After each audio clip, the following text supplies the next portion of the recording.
Hello, I'm Claire Bowery, Membership Services Manager for the Association of NHS Charities, and here with me today is Louise McCathie, who's Director of Fundraising at Birmingham Women and Children's NHS Foundation Trust. Good morning, Louise. Good morning. Now, Louise will be known to many of you as previous Chair of the MID Committee, and she's still keen to share her knowledge and experience, so she's here today to talk about the great opportunity she had to visit Canadian hospital foundations. Now, the opportunity came through the Tony Elischer Foundation, didn't it? Tony Elischer was a highly respected fundraiser with a 30-year career at the highest level of fundraising, and he founded Think Consulting Solutions. He was passionate about inspiring the next generation of fundraising leaders. Following his death from cancer in 2016, the foundation was set up in his name to carry on developing the potential of the next generation of fundraisers. So, Louise, thank you very much for being here today. How did the opportunity for the trip to Canada come about, and what did it involve? So I was very fortunate to know when the foundation was being established. Tony had helped me for a brief time during my career, and it really helped coach me. And when the foundation was being established, I wanted to see how I could help and support.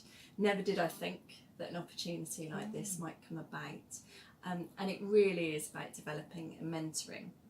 And just when speaking with various different individuals in the foundation themselves, they knew that I had quite a wide span reach across the NHS charities, but because of some of the campaigns and projects and some of the challenges we were facing, it was, where can we look beyond? And so they made me aware of some of the work they were doing in Canada with some of their peers, and that was really how the idea started.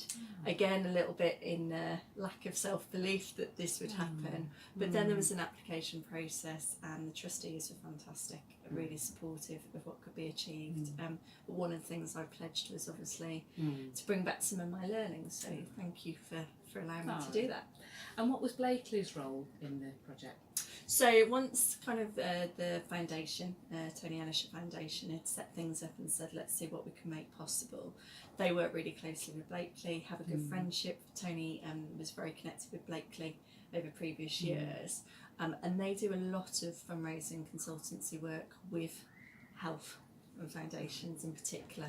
So they had that network, and they kindly said that they would be my partner and mentor overseas. So they really looked after me, literally couldn't have cared for me more, and gave me an amazing opportunity to see behind the scenes of some foundations that I just wouldn't have possibly have got the opportunity to otherwise. So they organised the whole itinerary. Oh, great. And which hospital foundations did you visit? So I visited 4 in total.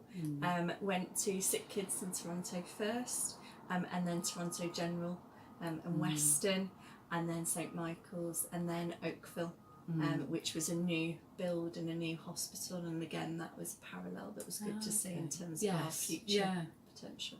And what's the sort of size of those foundations compared to British NHS charities? They're, on the whole, the majority are considerably larger, kind of tenfold if not more. Really? There is definitely a different culture in Canada, where I think Joe Public really does invest in its healthcare. It's almost seen as an investment that you give back, and so on. So most of them are significantly bigger. And what was really interesting as well, for 3 out of those 4, they're all in very close proximity, but they've all managed to map out and distinguish what they're what they're known for. Oh, okay, so real identity, Yes, so I mean that was probably one of the learnings I took away from it, that many of them are brave enough to say, we will be known for cardiac, we will be known for critical care, and so on. And therefore, in terms of people knowing where they wanted to give them support, they've really created that. So yes, there was an element of here's the general, but here's the specialist part as well. Were they all in the Toronto area? Yeah. 3 out of the 4. Oakville was more of a community hospital, so again that was good to see the contrast in comparison as well. So how is healthcare funded in Canada?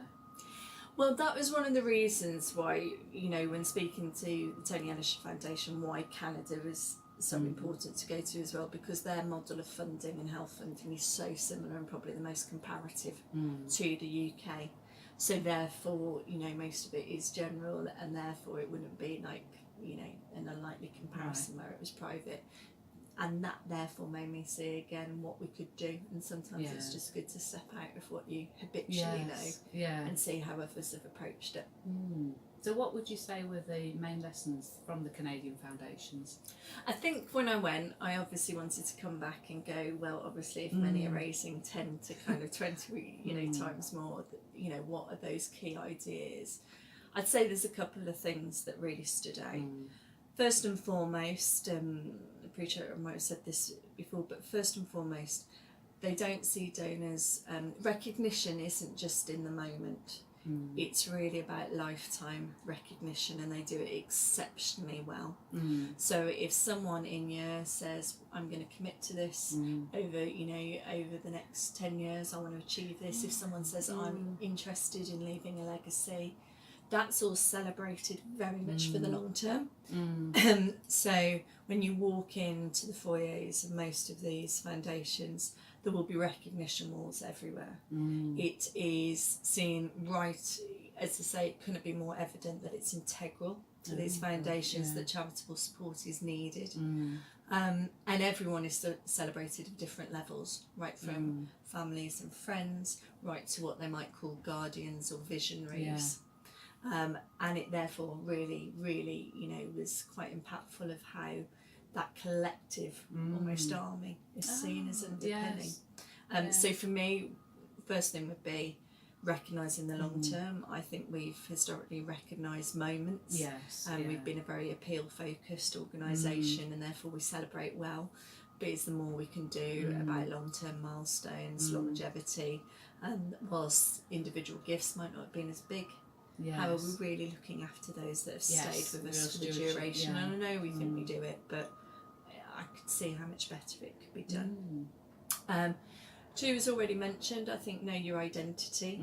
Sometimes we're trying to say too many messages, or we're going from one specialism to another. And I think it's really harnessed, and so some of the work we're doing now is really what is our overarching case for support.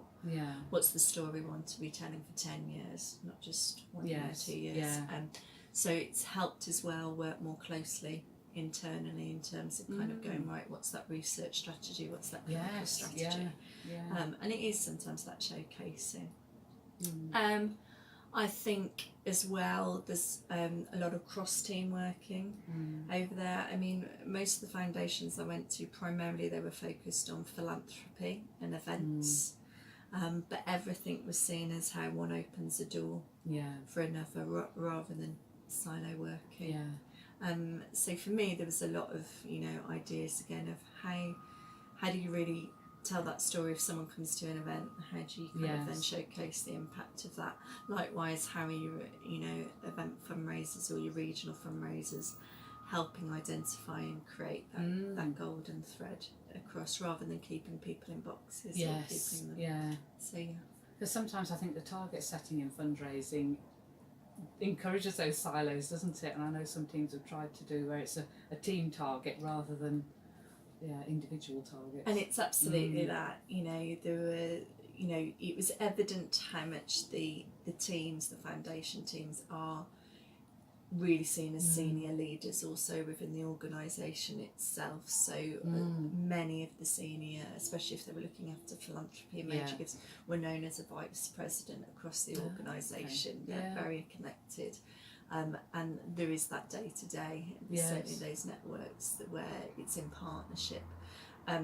Another thing that stood out actually in some of the foundations were the commitment of staff in terms of, so on many of the wards when it was, so there was recognition as you walked in, but on each individual department, each individual ward, there were opportunities as well. And it would also recognise on some the staff that had contributed on those wards and departments as well, which I hadn't seen before. Not to say it doesn't happen, and I know we have staff that do a lot of fundraising for us and activities, but actually it was quite boldly recognised. What about their donor acknowledgement policies then? Because that's something that's come up in the mid conferences sometimes. So. I think they have a huge stewardship programme. And we've started doing some nice touches, but what I saw was again just a different realm. And I appreciate others might be doing it, but for me there's an element of really opening up the doors, you know, for the regular givers. It really was almost having mini hospital behind the scenes days, maybe a couple of times a year, and that's really helped with their stewardship of growth and long term, knowing people's interests and specialisms, again really showcasing that. I think something that stood out that I don't think we've necessarily cracked yet in the UK is this, you know, idea around grateful patient schemes.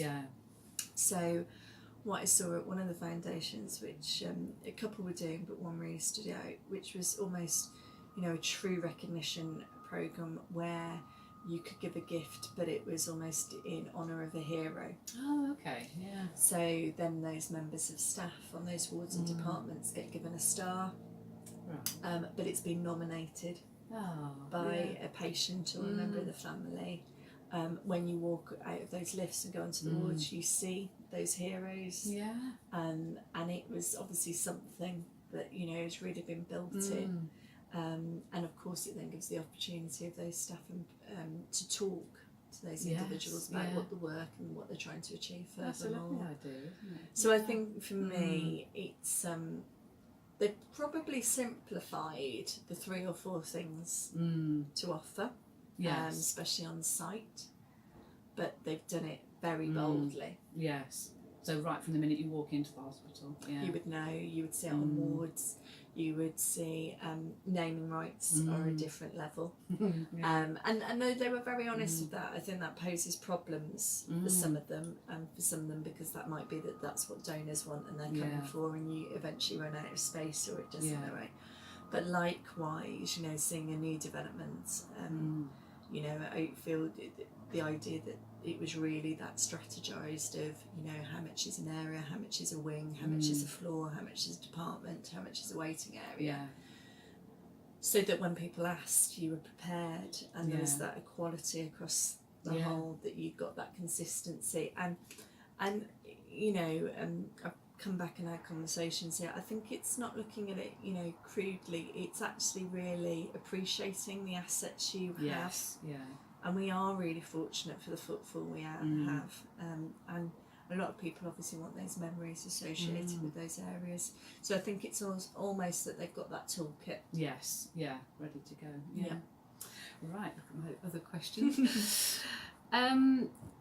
So do you have a message for fellow fundraisers about how this could develop their own learning, and what would you say about applying to the Tony Elischer? Because there's an annual scheme, isn't there, for applying? I would absolutely encourage people. I mean, since I've come back, I've been sharing with my team as much as possible, and you know, and wider. It's a fantastic organisation, and there are some fantastic mentors all across the UK. So I really don't want people to think it's because of, say, you know, for people, say, of my level, or, you know, it's all levels. It's for people that wish to develop. So whatever you might class your specialism as, if you're the one sole fundraiser, there will be, you know, they will try and partner with people that have probably been through that path themselves, or if you've got a specialism in community, corporate or events. I would encourage people, if people want to, you know, widen and have that coaching and mentoring support. I think that's what I've really learned over the last couple of years, actually, through this opportunity, is it can become a bit isolated. I think through the association we have a fantastic network. We really do. But how lovely to have someone that you can regularly check in, be very honest with. It's very confidential, and they are there to help you grow and develop. They get, you know, as a mentor, you get as much back from it as well, from seeing someone really grow. So if nothing more, I tell people to have a look at the Tony Elischer Foundation website. You'll see some great case studies and examples, and see if it's the right thing for you. Lovely. Well, thank you very much, Louise. That's been really interesting. Thank you. Thank you.